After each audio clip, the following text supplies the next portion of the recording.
Hello guys, नमस्कार, जोहर, आदाब, सत श्री अकाल। एग्जाम फाइटर नंबर 1 पे आप सभी का ग्रैंड वेलकम है साथियों। और आज बहुत ही इंपॉर्टेंट टॉपिक पे बात करेंगे और आप सभी के लिए इंफॉर्मेशन भी ये है, अब हम लोग यूपी जीआईसी लेक्चरर का क्लास भी स्टार्ट करेंगे। इसके लिए क्लासेस भी स्टार्ट कर रहे हैं और आज से आपको रेगुलरली ये क्लासेस मिलने वाली है। तो आज क्लासेस को स्टार्ट करने से पहले ये हम सभी को जानना चाहिए और अच्छे से समझना चाहिए, बिल्कुल सरल शब्दों में, विथ स्ट्रेटजी, स्मार्ट स्टडी के साथ समझना चाहिए कि सिलेबस क्या है, एग्जाम पैटर्न क्या है और प्री और मेन एक ही बार में दोनों की तैयारी कैसे हम कर सकते हैं और कितना पढ़ना है और कितना नहीं पढ़ना है, क्या पढ़ना है क्या छोड़ना है ना। वो जब तक आप सिलेबस और एग्जाम पैटर्न को नहीं देखेंगे आपको समझ में नहीं आएगा। आपको पता है इस बार पूरा पैटर्न बदल गया है, बिल्कुल नए पैटर्न के अनुसार आपका यूपी जीआईसी प्रवक्ता की भर्ती हो रही है और इसका एग्जाम भी बिल्कुल टाइम पे ले लिया जाएगा। तो आपने अगर फॉर्म भर दिया है या भरने वाले हैं तो आपको तैयारी अभी से कर देना होगा। आपको तैयारी अभी से ही स्टार्ट कर देना होगा, क्योंकि यहाँ पर आपको फिर बाद में समय नहीं मिलेगा, बहुत ज्यादा समय आपको यहाँ पर नहीं मिलने वाला है। तो चलिए सबसे पहले हम लोग समझते हैं सिलेबस को, क्या है सिलेबस और क्या रहने वाला है आपका एग्जाम पैटर्न। ये नोटिफिकेशन है, ये आपका ऑफिशियल नोटिफिकेशन है। लास्ट डेट कब है? लास्ट डेट आपका है 12 सितंबर 2025। ये लास्ट डेट कब है? 12 सितंबर 2025 आपका लास्ट डेट है। अभी हम लोग कह सकते हैं कि ये आज हमारा 2 सितंबर, अभी भी 10 दिन है। जिस किसी ने भी आवेदन नहीं किया है आप सभी ओटीआर रजिस्ट्रेशन जरूर करा लें, वन टाइम रजिस्ट्रेशन जो होता है, इसके बाद ही आप आवेदन कर पाएंगे, ठीक है। और एक बार बस ओटीआर करना है, उत्तर प्रदेश लोक सेवा आयोग में ओटीआर बस एक बार करना है। इसी ओटीआर से आप बार बार वहां पर आवेदन कर पाएंगे, आपका डिटेल्स वहां पर सेव हो जाएगा, ये जरूरी है। तो आप कौन कौन सब्जेक्ट का यहाँ पर वैकेंसी है उसके बारे में बात करेंगे, न्यूनतम योग्यता क्या होगी इसके बारे में बात करेंगे। तो ये सारे यहाँ पर देखिए सब्जेक्ट है ना, ये सारे सब्जेक्ट हैं। अब हम लोग सब्जेक्ट में जो सीटें हैं ना उसको देखने से पहले आपको ये बताना चाहेंगे कि हमारे पास जो क्लासेस हम लोग करने वाले हैं, यहाँ पे क्लासेस जो स्टार्ट करेंगे ना वो हम लोग हिस्ट्री का क्लास कल से स्टार्ट करने वाले हैं। जिस किसी का भी हिस्ट्री हो या आपके किसी दोस्त मित्र अगर सब्जेक्ट हिस्ट्री रहा हो और वो अगर हिस्ट्री से जीआईसी लेक्चर की वैकेंसी का फॉर्म भरे हैं और तैयारी करना चाहते हैं तो उसके लिए क्लासेस हम लोग कल से स्टार्ट करेंगे। इतिहास विषय के लिए योग्यता क्या है आप देख लीजिए। इतिहास विषय के लिए जो योग्यता है ना वो कहा जाता है किसी भी आप यूनिवर्सिटी से आपका पीजी है ना, किसी भी इस यूनिवर्सिटी से आपका पीजी होना चाहिए, चाहे वो इतिहास में हो, चाहे मध्यकालीन इतिहास में हो या आधुनिक इतिहास में हो। इसके साथ आपका बीएड होना चाहिए, इसके साथ क्या होना चाहिए? आपका बीएड होना चाहिए। ये दोनों डिग्री चाहिए, आप आवेदन कर सकेंगे।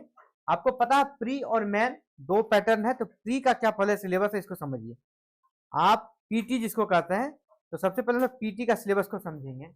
ये जो नोटिफिकेशन है इसका आप परिशिष्ट 2 में देखेंगे, यहाँ पर पूरा दिया गया आपका प्रारंभिक परीक्षा का जो योजना है और जो पाठ्यक्रम है यहाँ पर दिया गया है। पीटी एग्जाम प्रीलिम्स के बारे में पहले बात करते हैं, फिर हम लोग मेन एग्जाम के बारे में बात करेंगे। प्रारंभिक परीक्षा में जीएस का पूछा जाएगा और वैकल्पिक विषय, जीएस और वैकल्पिक विषय यानी आपका जो अपना पेपर है दोनों का प्रश्न रहेगा, जीएस प्लस आपका अपना पेपर। टोटल प्रश्न कितना रहेगा?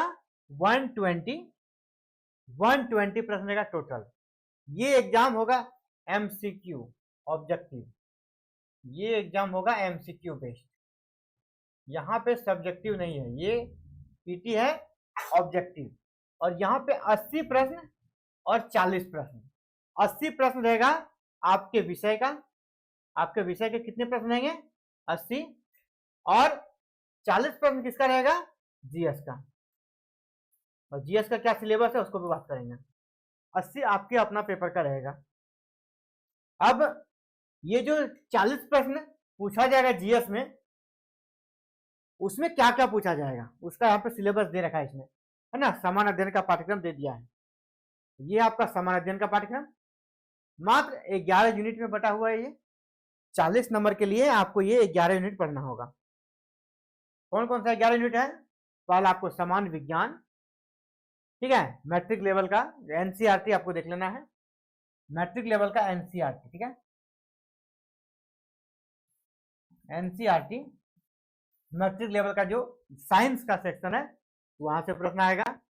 इसी प्रकार भारत का इतिहास सबको 10th लेवल तक, है ना, सबको 10th लेवल तक आपको एनसीईआरटी देख लेना है। और हम जो क्लासेस करेंगे एनसीईआरटी बेस्ड क्लास से आपको कराएंगे, ठीक है, ताकि आपका एक भी प्रश्न छूटे ना, क्वेश्चन भी वहीं से बनेगा। कि भारत का इतिहास में भारत का राष्ट्रीय आंदोलन देखना होगा, भारतीय राजतंत्र, अर्थव्यवस्था, संस्कृति यानी इंडियन पॉलिटी देखना है, इकोनॉमिक्स देखना है, भारतीय कृषि, वाणिज्य, व्यापार, ये भी इकोनॉमिक्स कम ज्योग्राफी दोनों है। इसके बाद विश्व भूगोल, फिर आपका राष्ट्रीय अंतरराष्ट्रीय घटनाक्रम यानी सीए, करंट अफेयर्स। आपको अभी से ही कोई एक मैगजीन ले लेना चाहिए, मंथली वाला एक मैगजीन आप रखें साथ में, या साप्ताहिक आता है जो पत्रिका उसको भी रखें। रीजनिंग रहेगा।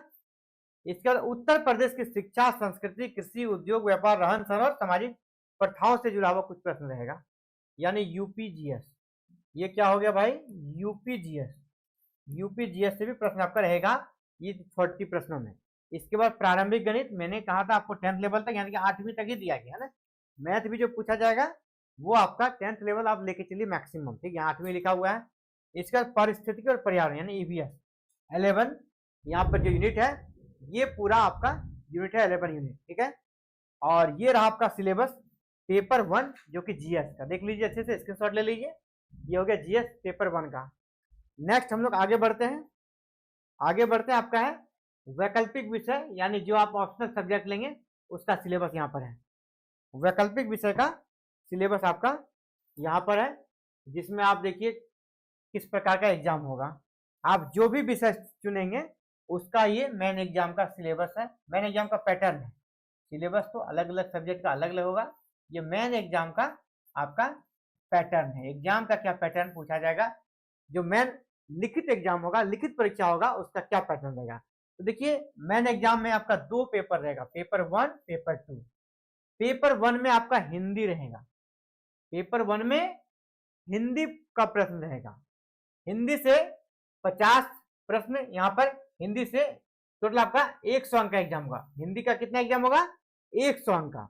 और जो आपका अपना पेपर है, ऑप्शनल पेपर, जो भी, जिससे मैंने कहा हिस्ट्री, अगर आपने हिस्ट्री रखा तो उनसे वहां 300 अंकों का एग्जाम होगा। यहाँ पर 100 अंकों का एग्जाम होगा हिंदी, जो सबके लिए कंपलसरी होगा, और ये सबके लिए कंपलसरी है हिंदी, सबके जाकर। अगर आपका मैथ भी है उसको भी ये हिंदी का एग्जाम देना है, अगर आपका इंग्लिश है तो भी हिंदी का एग्जाम आपको देना है, ये सबके लिए कंपलसरी है, ठीक है। और दूसरा जो पेपर है ना, वो आप जो पेपर लेंगे उसका यहाँ पर 300 अंकों का एग्जाम होगा, और ये लिखित होगा, सब्जेक्टिव होगा। तो सबसे पहले चलिए पेपर 1 को समझते हैं। पेपर 1 क्या कहा मैंने कि हिंदी का एग्जाम होगा। पेपर 1 में हिंदी पूछा जाएगा, तो हिंदी में जो पेपर पूछा जाएगा उसका भी 2 पार्ट बनाया इसमें। हिंदी के पेपर का 2 पार्ट बनाया है। पहला पार्ट 50 अंकों का, इसमें समझिए व्याकरण पूछा जाएगा, हिंदी व्याकरण आएगी, हिंदी व्याकरण इसमें पूछा जाएगा। और यहाँ जो पूछा जाएगा निबंध पूछा जाएगा, यानी 50 अंक आपका व्याकरण में रहेगा। व्याकरण में आपका देखिए बहुत सारी चीज है, संक्षेपण करना है, इसके बाद अनेकार्थी शब्द है, विलोम शब्द है, पर्यायवाची शब्द है, तत्सम, तद्भव, क्षेत्रीय विदेशी शब्द भंडार, इसके बाद अलग अलग संधि समास है ना, संधि समास, हिंदी वर्णमाला, विराम चिन्ह वगैरह, मतलब हिंदी व्याकरण का आपको यहाँ पे नॉलेज, बेसिक नॉलेज होना चाहिए। 50 अंकों का ये रहेगा, और 50 अंकों का कोई एक निबंध पूछ दिया जाएगा, ऐसे जिसको बोलते हैं आप। और ये 50 अंकों में जो निबंध पूछा जाएगा, जो कि 1000 शब्दों में उसका आंसर आपको लिखना पड़ेगा। कितने में? 1000 शब्दों में आंसर आपको लिखना है। और कौन कौन सा टॉपिक से आपका जो निबंध रहेगा वो देख लीजिए।